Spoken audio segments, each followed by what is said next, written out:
પ્રસ્તુત છે આજના અતિથિ. આજના અતિથિ કાર્યક્રમમાં આજે આપણી સાથે છે જાણીતા મેનેજમેન્ટ ગુરુ, વક્તા અને લેખક સંજય ચક્રવર્તી. તેમની સાથે વાત કરી રહ્યા છે ત્રિલોક સંઘાણી. મિત્રો નમસ્કાર, આપનું સ્વાગત અને આજના આપણા અતિથિ, આપણા મહેમાનનું પણ સ્વાગત. અને મિત્રો, ઘણીવાર આપણે જેમની બહુ જ રાહ જોઈ હોય અને ઘણા વિલંબ પછી કોઈ આપણા ત્યાં આવે તો એનો એક આનંદ આપણને અલગ જ હોય. આપણી સાથે છે સંજય ચક્રવર્તીજી. સંજયજી, આપને નમસ્કાર. Thank you. નમસ્કાર આપકો ભી. મિત્રો, સંજય ચક્રવર્તી છે એ મારી તમારી ભાષામાં કહું તો મેનેજમેન્ટ ગુરુ છે, ક્વિઝ માસ્ટર છે, લેખક છે. એમની પાસેથી આપણે ઘણું બધું શીખવાનું છે.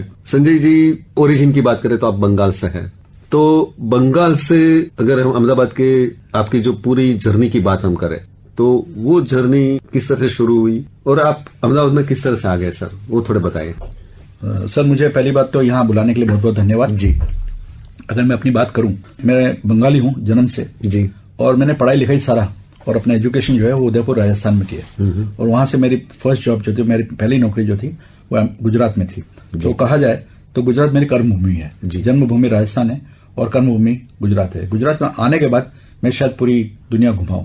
अच्छा संजय जी, अगर हम बात करें तो आज आपकी पहचान मैंने एक दो सेंटेंस में बता दी, लेकिन हमारी जो पहचान बनती है गुजरातीમાં કહું તો આપણી જે ઓળખ બને છે એમાં ઘણા બધા પરિબળો હોય છે.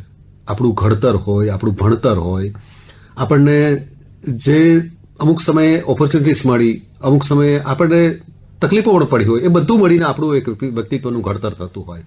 તો આપણે શરૂઆત કરીએ તો, અને એમાં પણ આપણે જે પાયાના વર્ષો, આપણે જેમાં આપણું ખરા અર્થમાં ઘડતર થતું હોય એની છાપ આખા જીવનભર આપણી ઉપર રહે. તો આપણે તમારા પાયાના વર્ષો એટલે ઘડતરના વર્ષોની વાત કરીએ તો એની એવી એકાદ બે વાતો કે જેણે આજે એક સંજયજીને બનાવ્યા, એમની જે ઓળખ બનાવી, એ પાયામાં એ વસ્તુ છે. मैं दो चीज मानता हूं सर.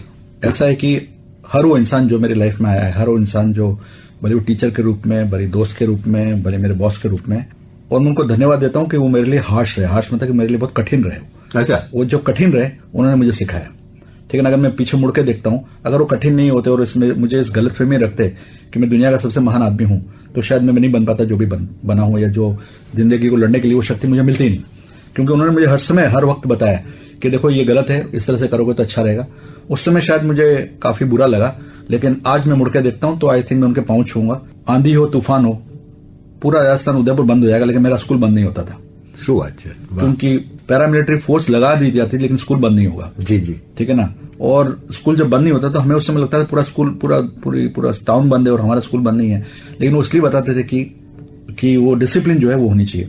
मैं आपको व्याख्या बताऊं. एक बार काफी सालों पहले हमारे डिसिप्लिन अंदर टाइमिंग का बहुत ध्यान रखा जाता था. जी जी. तो एक फंक्शन हो रहा था, एनुअल फंक्शन. उसमें चीफ गेस्ट है, उनका आने का टाइम था 3 बजे का, क्योंकि प्रोग्राम शुरू होने वाला था 3:15 बजे. जो चीफ गेस्ट है एज यूजुअल 3:30 बजे तक नहीं आए. जी.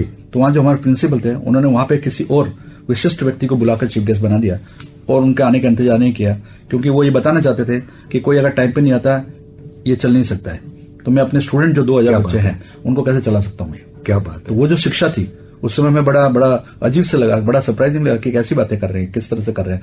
बट जो एक्चुअल चीफ गेस्ट है उसको बाजू में बैठना पड़ा ताकि उन्हें ये पता चले कि नहीं आने पे मैं बच्चों को शिक्षा क्या दे रहा हूं.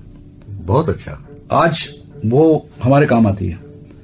जब मैं कॉलेजों में सब परिस्थिति से आ गया और मैं अपने जॉब में आया तो सर एक वाक़या ऐसा था कि मेरे बॉस ने मुझे बुलाया कि हम राजकोट निकल रहे हैं अहमदाबाद से, आप सुबह 5 बजे घर पे आइए. तो एज यूजुअल जो थे यंगस्टर्स, 21-22 साल का लड़का, 5 की जगह 5:15 बजे पहुंचा मैं. मैंने जब दरवाजे की घंटी बजाई तो दरवाजे में से जो उनका घर पे काम करने वाला वो निकला. उन्होंने बोला कि सर आपके बॉस जो है वो तो निकल चुके हैं और आपको बस में जाना है. क्या बात है. और मैं उस समय तो नौकरी बचा नहीं थी, तो कुछ भी करता हुआ मैं बस में निकला और बस में पहुंचा वहां पे और जाके मैं वहां पे उपस्थित हुआ. वो दिन और आज का दिन सर इतने साल हो गए, आप किसी फंक्शन में जाएंगे मैं 15 मिनट पहले ही आऊंगा, और आज भी शायद मैं 15 मिनट पहले जी, आप आज भी 15-20 मिनट पहले आ गए. वो है ना. तो इसीलिए आया क्योंकि मैं किसी का समय बर्बाद करूंगा और ये सिखाया गया किसी ने. लर्निंग एटीट्यूड हमारा होना चाहिए. अगर हम कंप्लेनिंग एटीट्यूड रहेंगे तो हम कंप्लेन ही करते रहेंगे. सही बात है. बिल्कुल सर. मैं जब व्यवसायिक जीवन में गया जी तो मैं हर समय अपनी टीम को ये बोलता था आप कारण निकालो कि इसका सोल्यूशन कैसा आता है, कारण मत निकालो कि इसका सोल्यूशन नहीं आता है या कंप्लेन मत करो, आप ये बताओ कि सोल्यूशन कैसा आएगा। एक और बहुत अच्छी चीज है कि जब आपके पास कोई चारा ना हो ना तो आप उस चीज को एंजॉय करने लगो। कहते हैं ना, जब इसका कोई निकल नहीं लगा तो आप उसको एंजॉय करने लगो, जब एंजॉय करने लगोगे तो हो जाएगा। जब मैं अपने सेल्स की जॉब में था तो सर 25 दिन टूर करता था, थक जाता था। महीने में 25 दिन टूर करता था मैं। 25 दिन टूर करता था तो करता क्या, मतलब तंग आ जाएगा आदमी। तो फिर भी एक्सप्लोर करने लगा कि मैं अगर बिहार में जा रहा हूँ तो बिहार की लैंग्वेज कैसी होती है, मैं उड़ीसा में जाता था, उड़ीसा की लैंग्वेज कैसी होती है, उनका खाना सहन कैसा होता है। तो ये मेरे जॉब के साथ मुझे बहुत कुछ सिखा दिया। आज अगर मुझे कोई उड़िया वाला हिंदी बात करता हुआ मिलता है तो मैं बोल सकता हूँ उड़ीसा से है। क्या बात है, ये बिहार से है। क्योंकि उनसे जब मैं बात करता हूँ सर बिहार से कहाँ से है, और मैं 2-4 जगहों के नाम लेता हूँ तो एकदम कहता है ना वो प्रेम जग जाता है उनके अंदर, कह रहे आप कैसे जानते हो सब।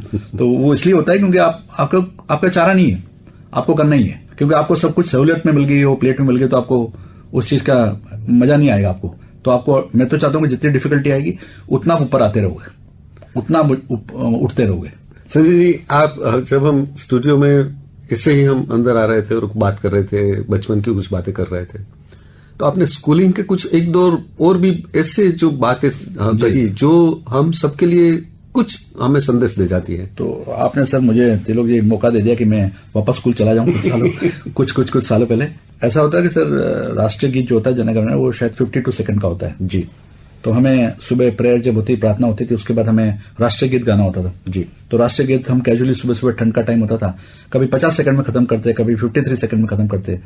बट हमारे प्रिंसिपल जो थे, फादर जो वहां पे कॉन्वेंट स्कूल में होते हैं, वो लोग हमें बिठा के और फिर खड़ा करते थे धीरे धीरे ऊपर, और आपको सारे गमा पधनी सा बोलना है।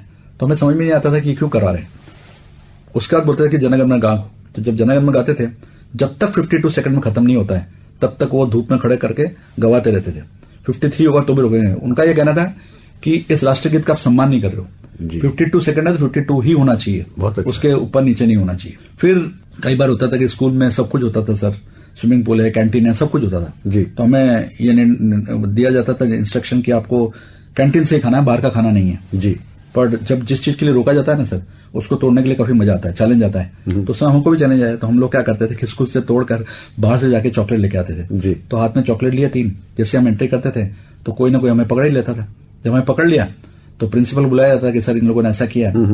तो मुझे याद है कि मैं 3 चॉकलेट हाथ में थे मेरे, उन्होंने 3 चॉकलेट को गटर में फेंकवाया नीचे, और 3 नीम की पत्तियां होती ना सर, क्या बात है। जब नीम की पत्ती खाते हो तो सर उसमें 2 चीज का शिक्षण मिलता है, तो तबियत ठीक रहती है, और दूसरा वो कड़वा जो सच होता है ना वो आपको याद रहता है कि ऐसा ही होगा। तो ये जो चीजें हैं वो चीजों ने ही इंसान को बनाया कि नहीं, जो कड़वाहट से आपको सिखाई जाती है वो काफी दूर तक जाती है।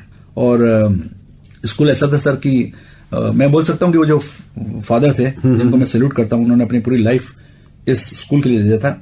मुझे याद है कि हम 75 ईयर्स से है सर, 75 साल से वो स्कूल है अभी बहुत। और उस स्कूल में हमारे सीनियर जो थे, हमसे जो ऊपर थे, वो शायद वायुसेना में फाइटर पायलट्स होंगे, तो मिलने आते थे। अच्छा। तो वो जो हमारे फादर थे ना सर, वो उनको बोलते थे कि अगर आप फाइटर प्लेन लेके जा रहे हो तो एक दिन सुबह यहां से भी निकालना। और जब वो निकालते थे तो पूरा स्कूल नीचे 2000 बच्चे देखते थे ऊपर कि मेरा हमारा सीनियर गया। वाह क्या बात। तो उस चीज का जो जोश, उस चीज के मतलब आज भी सोचता हूँ सर, रोंगटे खड़े हो जाते हैं। सही बात है, बहुत अच्छा, आपने बहुत बड़ी बात बता दी। संजय जी, जैसे हमने स्कूलिंग की बातें बताई, आपने जब प्रोफेशनल करियर की शुरुआत की उसकी 1-2 बात भी आपने बताई, और भी कुछ ऐसी 1-2 बातें हो, क्योंकि वो प्रोफेशनल करियर से भी जो शुरुआत के जो 1-2 साल होते हैं उसमें हम बहुत कुछ सीखते हैं, और वो शायद हमारे साथ जीवन भर रहती है ये बातें कुछ। जी बिल्कुल सही है सर। इस बारे में मैंने एक किताब लिखी है जिसमें मेरे फर्स्ट जॉब के 12 एपिसोड है ऐसा जो मैंने सीखा, और वो इसलिए लिखा है मैंने कि ताकि जो आने वाली जनरेशन है, जो आने वाले लोग हैं, वो उसको पढ़ें और पता चलेगा कि यू नो लाइफ में everything is not easy, and ये तो एक्सेप्टेड है, मतलब अगर सबके साथ होता ही है जी। तो उसमें कुछ इंसिडेंट ऐसे हैं कि सर वो व्याख्या ऐसी है कि मैं सर मेरे जो सीनियर थे, मेरे बॉस थे, उनके साथ मैं जा रहा था जैतपुर, अच्छा, अहमदाबाद से जी। तो सर अहमदाबाद से जा रहा था, उस समय नया मारुति 800 आई थी जी। तो मेरे जो बॉस थे वो मारुति 800 में थे और मैं बाजू में बैठा हुआ था, और हम लोग जा रहे थे। जब हम निकल रहे थे तो उन्होंने मुझे बोला कि आपको डेली रिपोर्ट बनाने आती है क्या? अब हुआ ये कि सर डेली रिपोर्ट बनाने मुझे सच में ढंग से नहीं आती थी। अच्छा। और मैं उस समय जोश में मैंने बोल दिया हाँ सर मुझे आती है। तो उन्होंने बोला ठीक है आप काम करो, डेली रिपोर्ट लिखो। तो गाड़ी वो चला रहे थे और मैं बाजू में बैठ के डेली रिपोर्ट लिखने की कोशिश कर रहा था, तो मेरे से नहीं हो रहा था क्योंकि मेरे को समझ में नहीं आया था क्या लिखा हुआ है। अब बोल तो दिया अब ये जानना चाह रहे थे मेरे से कि ये सीरियस है कि नहीं जॉब में। जी जी। आगे निकले, उन्होंने 2 बार बोला, तीसरी बार बोला, चौथी बार में कोशिश कर रहा डिफेंड करने की अपने आप को। तो गोल्डन नाम की एक जगह आती है सर बीच में जी। उन्होंने गाड़ी रोकी और मुझे बोला अपना सामान उतारो, और खुद उतरे, मेरा सामान उतार के गाड़ी लेकर निकल गए सर, मुझे वहां छोड़कर। उस समय सर ये जो हाईवे है वो इतने पॉपुलर नहीं होते थे, तो इतना क्राउडेड नहीं होता था।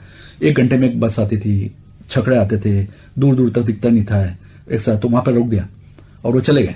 अब जब चले गए तो मेरे पास सर 2 चॉइस थी। एक तो जैसे कि ऐसी नौकरी को मैं ठुकरा के नई नौकरी ढूंढ लूंगा, मैं भी तो पोस्ट ग्रेजुएट हूं, मुझे क्या करना है, मुझे चले जाना चाहिए ऐसे सब छोड़ के, ये सब मेरा अंदर मेरा कोई ईगो नहीं है क्या, तो ये सोचने लगा मैं। दूसरा चॉइस मेरे पास था कि यार मैं कुछ भी करके जहां पे मेरे बॉस जा रहे हैं वहां पर मैं पहुंच जाऊं और मैं गलती मान लूं। तो मैंने वहां पे उस समय छकड़ा लिया, ट्रक आता है ना सर, जी जी। तो ट्रक वाले को रोका और मैं उसमें बैठा और मैं वहां पहुंचा। 11:30 की मीटिंग थी, मैं 11 बजे पहुंच गया। वहां पर रिसेप्शन में मेरे जो बॉस हैं वो बैठे हुए थे, उन्होंने मुझे देखा आते हुए। मैं आया, वो आए, उन्होंने कुछ नहीं बोला, वो आए मेरे गले मिले, उन्होंने एक ही शब्द बोला अंग्रेजी में कि there is no looking back, मुझे अब पीछे मुड़ के देखने की जरूरत नहीं है। वाह क्या बात है। बट सर उसमें एक लेसन मिला मुझे कि लाइफ में ना सर 2 चीज होती है, भाग लो या पार्टिसिपेट करो, या भाग लो रन अवे। तो भाग लो दोनों में होता है सर, भाग लो। तो वो उस समय बहुत कड़वा लगा मुझे, क्योंकि उस समय ऐसा लगा आज पीछे मुड़ के देखता हूं तो बड़ा अच्छा लगता है। आप जो डटे रहे या फिर उस चीज को करा, उसमें वो है ना चॉइस नहीं था सर। एग्जैक्टली। तो जब चॉइस नहीं होता है तो आप भला करो उस चीज को, और वो चीज सिखा दिया कि अब अगली बार मैं कभी वैसे झूठ नहीं बोलूंगा, कभी मैं किसी अपने आप को डिफेंड करने की कोशिश नहीं करूंगा, और मैं सच बताऊंगा जो भी बोलूंगा। तो ये सब इनिशियल लाइफ में लर्निंग है। पहला दिन सर, ये एक और एग्जाम्पल अच्छा वाला, तो ये मेरे मतलब कहना करियर का या मेरे पूरी कॉर्पोरेट लाइफ का पहला दिन था जी। तो जब आपकी नौकरी का पहला दिन होता है तो आपको लगता है पूरी दुनिया आपको देख रही है और स्पॉटलाइट आपकी तरफ है, आप हीरो और दुनिया बदल रहा हुआ है। आज मेरे मतलब उनकी कमी थी कि मैं कब आऊंगा और कंपनी बदल हुआ, ऐसा आपकी भावनाएं होती है अंदर। तो मैं भी सर नए जूते, नए कपड़े, टाई पहन के, ब्रिटिश कंपनी में काम करता था जी। तो ब्रिटिश कंपनी में तो ये सब डिसिप्लिन बहुत होता है जी। तो सर मैं रिसेप्शन बैठा हुआ था और कांच का कैबिन था जिसमें मेरे बॉस बैठे हुए थे, और मेरे जहां मैं बैठा हुआ था और कांच के कैबिन के बीच में सारा ऑफिस का स्टाफ बैठा होता है। तो मुझे इत्तला दी गई, मुझे बोला गया कि सर आपको बुला रहे हैं। अच्छा। तो मैं निकला और चलने लगा जैसे पूरी दुनिया देख रही मेरे को, और मेरे कानों में तालियां बजने लगी कि अब एंट्री कर दी आपने। तो मैं जैसे ही कैबिन के तरफ गया, मैंने नॉक किया ठक ठक, और मैंने बोला sir good morning sir. Sir आप विश्वास नहीं करेंगे, मेरे जिंदगी का, मेरे करियर का पहला शब्द था गेट आउट। क्या बात। उन्होंने बोला गेट आउट, तो मुझे शर्म समझ में नहीं आया कि मुझे गेट आउट क्यों बोला। मैंने पीछे मुड़कर देखा तो पूरा स्टाफ मन मन मुस्कुरा रहा था और ऐसा लग रहा था जैसे रोज की बात है। तो मैं तो गलत फहमी में था, मैंने कहा क्या हो गया मेरे से, मैंने क्या गलती कर दी। तो मैं नॉक किया, मैं खड़ा रहा, तो मेरे बॉस ने मुझे वापस बुलाया, बोले इधर आओ। बोले तुम चोरी किया? मैंने बोला नहीं सर चोरी नहीं किया। तो सर रो रो के क्यों बोलता है गुड मॉर्निंग? अगर गुड मॉर्निंग बोलना है तो लगना चाहिए गुड मॉर्निंग बोलो, जाओ वापस और वापस आओ और बोलो गुड मॉर्निंग। मैं वापस गया, मैंने बोला गुड मॉर्निंग सर। बोलो बैठो, इस तरह से क्लाइंट से बात करने का, ये तुम्हारा लेसन नंबर 1। वाह ये जीवन भर हमारे साथ रहा, ये बात जीवन भर साथ रहा, मैं कभी भूलता नहीं हूँ किसी को विश करने के लिए कि क्या है, मतलब उस वार्मथ से करना, जैसे कि आप सच में उस भावना के साथ आप किसी से बात कर रहे हो। तो वो चीज सर सिखाई है, बहुत बहुत कड़वे तरीके से सिखाई है, लेकिन वो मैं आज उनके पांव छूता हूँ। आई एम वेरी थैंकफुल उन सब लोगों के लिए कि उन लोगों ने मुझे इस तरह की बातें एक बातें सिखाई है। हाँ। कुछ टर्निंग पॉइंट्स, क्योंकि हर एक की जीवन में कुछ अच्छी अपॉर्चुनिटीज आती है या कुछ जो मौके हमने गंवा दिए, वो भी एक बात होती है। It is part and parcel of the life. तो कुछ टर्निंग पॉइंट्स आपके जीवन के, उसके बारे में कुछ बताइए सर। अगर आप टर्निंग पॉइंट के करेंगे तो छोटी छोटी बातें हैं, ऑब्जर्वेशन करता हूं मैं, क्योंकि मैं तो एडवर्टाइजिंग वाला इंसान हूं। एडवर्टाइजिंग तभी हो सकती है जब आप ऑब्जर्व करते हो या कंज्यूमर को देखते हो। तो मैं ऑब्जर्व करता रहता हूं, मुझे हर रोज कुछ ना कुछ सीखने को मिलता है, और मुझे लगता है कि एक जीवन कम है सर सीखने को, एक 24 घंटे कम है। मैं आपको 2-3 उदाहरण देता हूं तो आपको पता चलेगा। तो मैं क्विज कर रहा था जी टाटा के ऊपर, टाटा ग्रुप के ऊपर, और मैं रतन टाटा की जीवनी पढ़ रहा था काफी जी। पढ़ते पढ़ते मुझे ऐसा लगा कि हम कौन सी दुनिया में हैं, मतलब कितना कुछ सीखने को है इंसान से, कि मैं मतलब सबसे बड़ी बात ये थी, मतलब एज ए पर्सन, कि उनका कोई हेटर नहीं था, उनको कोई नफरत करने वाला नहीं था। तो मैंने बोला अगर ऐसा पर्सनालिटी क्यों नहीं बना सकते आप, ऐसा क्यों नहीं कर सकते आप कि आपका कोई हेटर ही ना हो। तो ये जो टर्निंग पॉइंट्स है ना सर, वो हर मोमेंट में आते हैं, हर जगह पे आते हैं और हर मोमेंट में है कि क्या है। मैं आपको एक उदाहरण दूं, मतलब ये व्यक्तित्व की बात कर रहा हूँ। जी जी जी। मेरे घर पे एक केयर टेकर है एंड वो मेरे माता जी का ख्याल रखना आते थे। तो एक दिन उन्होंने मेरे को ऐसा बोला कि सर मुझे 1,000 रुपए चाहिए। तो मैंने बोला काम करो, आप जब ऑफिस से निकलो, घर से निकलो तो शाम को लेते जाना जी। इस बीच में मैंने उसको दवाई लेने भेजी कि आप दवाई लेके आ जाओ मम्मी की। तो नीचे गई, थोड़ी देर बाद आई मेरे पास। उसके हाथ में एक पर्स था जिसमें करीब 50,000 रुपए थे और कार्ड्स थे। और वो कहीं मुझे बोलती है कि भाई ये पता नहीं किसी इंसान का गिर गया है, तो आप देख लो ना, मुझे तो पढ़ना लिखना नहीं आता है। मैंने उसको खोला, मैंने देखा ये किसी व्यक्ति का है। तो मैंने उनको फोन किया, तो वो बोले कि सर मैं आता हूँ। तो वो आए शाम को लेने। तो मैंने उनको बोला ये कार्ड देख लो, पैसे देख लो। बोले नहीं पैसे की मुझे चिंता नहीं, मुझे कार्ड की चिंता। मैंने कहा आप पैसे गिन लो। उसने पैसे गिने सर, उसने बोले 1 रुपया ऊपर नहीं गया। तो मैंने फिर मैं बोला कि ये बहन है वो लेके आई थी। तो बोलते कि बहन को पैसे देने लगे वो। तो बोले नहीं मुझे जरूरत नहीं है, पर ये हो सकता है आपके साथ भी प्रॉब्लम हुई हो ना। उसी व्यक्ति को जिसको शाम को 1,000 रुपए चाहिए थे, वो सिखा गया सर, सिखा गया मुझे। सही बात है, बहुत बहुत बहुत टर्निंग पॉइंट है लाइफ में। मतलब हर इंसान कुछ ना कुछ सिखाई जाता है। यानी अगर हम बात करें, सीखने की बात करें, तो हम केवल जिनको हम बड़े व्यक्ति, सफल व्यक्ति बोलते हैं, उनसे नहीं, जो हमारे आजू बाजू के हमारे जैसे ही व्यक्ति है, उनसे भी हम बहुत कुछ सीख सकते हैं। बहुत कुछ है सर। मैं ऐसे व्यक्तियों से कहूँ जो मुझसे काफी जूनियर हैं, उनसे भी सीख जाता हूँ। कि वो आजकल होता है ना सर कि आप इंस्टाग्राम चलाना सीख जाते हो जी। तो वो कुछ अगर मैं अटक रहा हूँ कहीं पे और वो मेरे को टेक्निकली सिखा जाते हैं, तो रिवर्स मेंटरिंग है सर कि वो लोगों ने मुझे कुछ सिखा दिया है। संजय जी, अगर हम बात करें तो हमारे जीवन में कुछ ऐसे हम बोले ना कि नाजुक तबके भी आते हैं। यानी हमने जो चाहा है वो हमें रिजल्ट नहीं मिला, या हम जहां जाना चाहते हैं वहां पहुंचे नहीं। तो ऐसी कोई बात, फिर वहां से आपने एक नया रास्ता चुना, या फिर से आपने कोई नई दिशा पसंद की? सर मुझे तकलीफ है फिजिकली थोड़ा जी जी, लेकिन मुझे लगा कि सर ये सही टाइम पे आया है। जब मैं अपना मतलब कहते हैं ना, जो ऊपर से लिखा होता है, अगर कुछ कमी दे रहा है तो कुछ ज्यादा शक्ति भी दे जाता है। जी जी। और इस बात को मैं मानता हूं, क्योंकि जब पहले मुझे तकलीफ होने लगी तो तब तक मैं डाइवर्ट कर चुका था बैठने की नौकरी पर। अच्छा। पहले मैं सेल्स में था, मार्केटिंग में था, दौड़ते सब कुछ करता था। उसका धीरे धीरे मैं बैठने का काम करने लगा।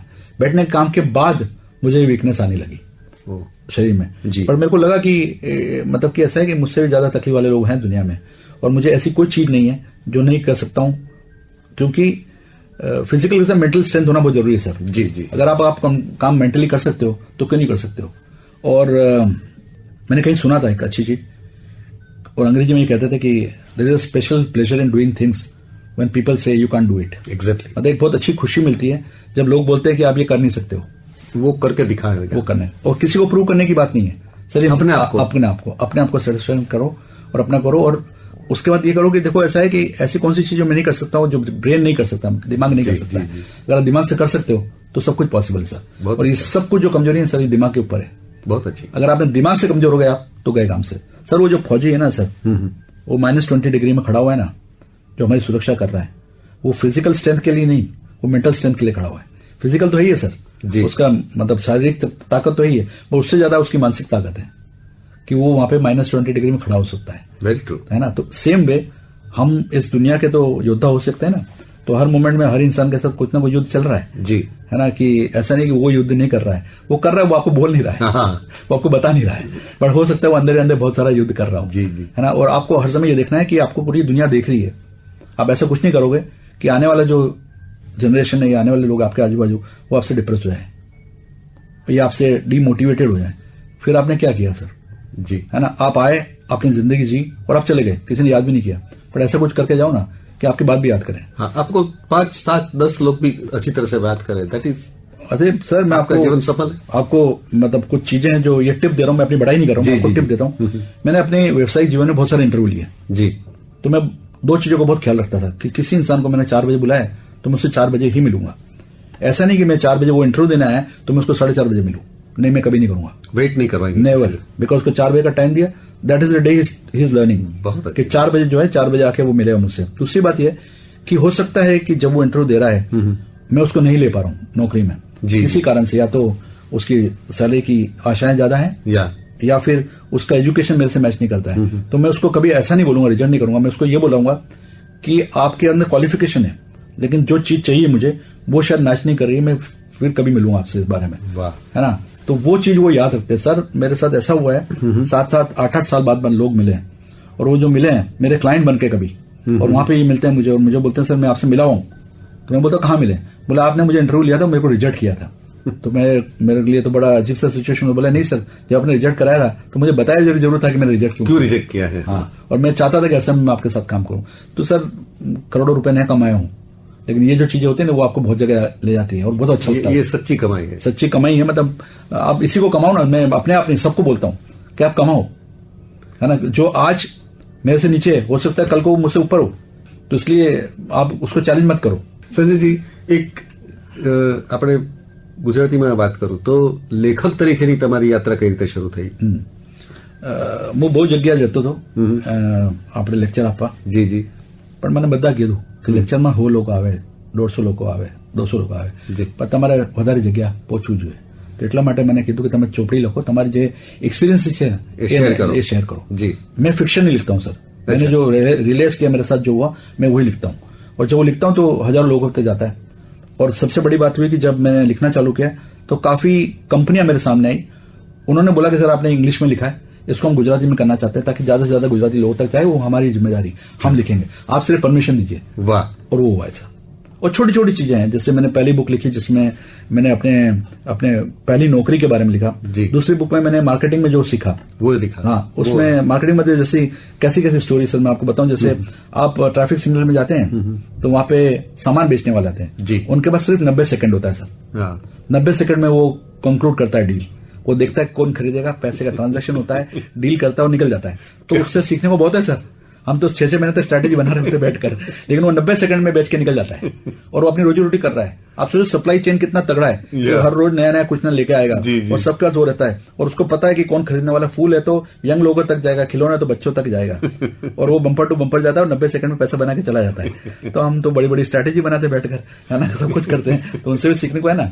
तो 90 सेकंड का सेल्स पिच है सर। तो आप सोचिए ये सब चीजें जो है मैंने उनमें लिखा है कि हम सीख सकते हैं उससे, है ना। और मैंने सर गुजराती एंटरप्रेन्योर से बहुत कुछ सीखा है, जो यहाँ के व्यवसायिक हैं उनसे रात दिन सीखता हूं। और मेरी नेक्स्ट किताब जो है, मेरी नेक्स्ट पुस्तक जो है वो इसी पे आएगी, जिसमें वो कहते हैं ना सर गुजराती में धगस बहुत है एंटरप्रेन्योर, वो सब ठीक है सर, पर ऐसी बहुत सी चीजें हैं जो वो नहीं बोलते हैं और सीखने को मिलता है। तो अगर आप मुझे परमिट करें तो मैं आपको एक उदाहरण दूंगा। जी जरूर। मैं नाम नहीं लूंगा उन कंपनी का और उन इंसान का। हुआ ये कि सर हम रियल एस्टेट होता है ना सर, आजकल रियल एस्टेट का, तो एक टाउनशिप बनाई हमने जी, और टाउनशिप में सर 750 फ्लैट्स थे जी। उन 750 फ्लैट से 500 फ्लैट बिक चुके थे। अच्छा। बहुत जल्दी बिके उस टाइम पर, जब कोरोना का टाइम था, बिक नहीं रहा था लोगों का, उस टाइम पर हमने 500 फ्लैट बिक, काफी जाहिरातें निकाली थी, काफी एडवर्टाइजमेंट करी, और एना पछी आपने सक्सेसफुली 500 फ्लैट बेची ना किया जी। जब 500 फ्लैट बेच दिए 750 में से, तो उन्होंने बोला कि एक गेट टुगेदर रखते हैं सब फैमिली के साथ, धन्यवाद देना चाहता हूं मैं वो एंटरप्रेन्योर का।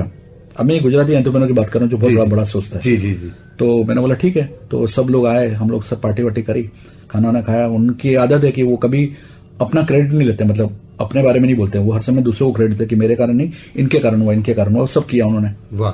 उसके बाद जब मैं निकल रहा था तो बोला संजय जी अब 250 फ्लैट बचे हैं, तो आप ऐसा कुछ करना कि अपना 250 फ्लैट भी बिक जाए, तो आप कैंपेन लेके आना एडवर्टाइजिंग का। तो मैंने कहा ठीक है सर।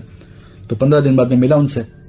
15 दिनों के बाद जब मैं मिला और मैं प्रेजेंटेशन कर रहा था, मतलब मैं उनको बता रहा था, तो उसमें एक ऐसा विचार था कि आप सभी को, जो मैं जिनसे खरीदने वालों को बोल रहा हूं, कि आपको ऐसी जगह पे खरीदना चाहिए जहां पे 500 फ्लैट बिक चुके हैं जी, आपको भी उसका भाग बनना चाहिए उस टाउनशिप का जी। तो लिखा और ऐसा करके हम प्रेजेंटेशन कर रहे थे, तो मैंने देखा अचानक से वो चुप हो गए, उन्होंने मतलब एकदम शांत हो गए। तो मैंने उनके बॉडी लैंग्वेज को चेक किया और मैंने बोला सर क्या हो गया, आप इसको देखकर आप ऐसा क्यों कर रहे हो, आप मेरे को बताओ कि मुझसे कोई गलती हुई है जी। तो बड़ा इंटरेस्टिंगली उन्होंने बोला संजय जी अगर मैं आपको मार्केटिंग का मार्क्स दूं ना तो 100 में से 100 दूंगा, लेकिन आप उसूलों की बात करो तो मैं ये वाला कैंपेन नहीं खरीदूंगा। तो मैंने बोला क्यों? बोला आपने इसमें लिखा है कि सबसे सक्सेसफुल प्रोजेक्ट है उसमें आपको भाग होना चाहिए। मैंने कहा तो इसमें मैंने कुछ गलत नहीं लिखा है। मतलब पता है आपको कि मेरे जो नेबर है ना, मेरे जो बाजू में बना रहा है, उसके 10 फ्लैट भी नहीं बिके हैं, तो ये तो ऐसी बात होगी मैं 5 स्टार में खा रहा हूं, उसको खाने को नहीं है। वो विचार थे सर उनके। तो मैंने बोला सर तो उसमें क्या हुआ? बोले नहीं, हम कम्युनिटी के साथ चलते हैं, तो मैं अगर ऐसा बोलूंगा मैं 5 स्टार में वो बेचारे को खाना नहीं मिला है तो गलत बात है ना। तो मैं तो ये प्रैक्टिस, वो बोल रहे हैं मुझे, वो तो प्रैक्टिस मैं घर पे भी करता हूं। जब मैं परिवार के साथ किसी दोस्त के निमंत्रण में किसी होटल में जाता हूं और वहां पे मैं बोल देता हूं कि आप लोग ऑर्डर मत करना, उनको ऑर्डर करने देना, बिकॉज पता नहीं वो शायद हमारे जैसे संपन्न ना हो और वो ऑर्डर में वही देना चाहते हैं जो उनकी कैपेसिटी का हो, तो गलत लगेगा जब तुम ऑर्डर करोगे, मत करना ऐसा। ये मेरे उसूलों के खिलाफ है। उस दिन मैं सोचा कि तभी वो बड़ा है, उस दिन मैं सोचा तभी वो इतना महान है। ये लॉन्ग टर्म की वो बात है। और कुछ हमारे जो स्टैंडिंग्स होने चाहिए, हमारे कुछ उसूल होने चाहिए, और वो उसूलों के कारण सब बड़े हैं।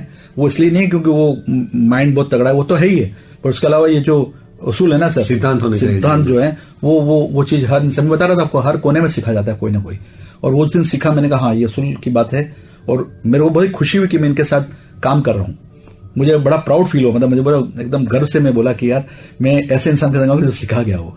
तो बाकी लोग तो नोटिस नहीं किए हों, मेरे साथ जो बैठे उन्होंने नोटिस नहीं किया, पर वो मेरे दिमाग में रह गई। बहुत अच्छी बात, बहुत अच्छी है। સંજય જી, સમય આપણી પાસે મર્યાદિત છે।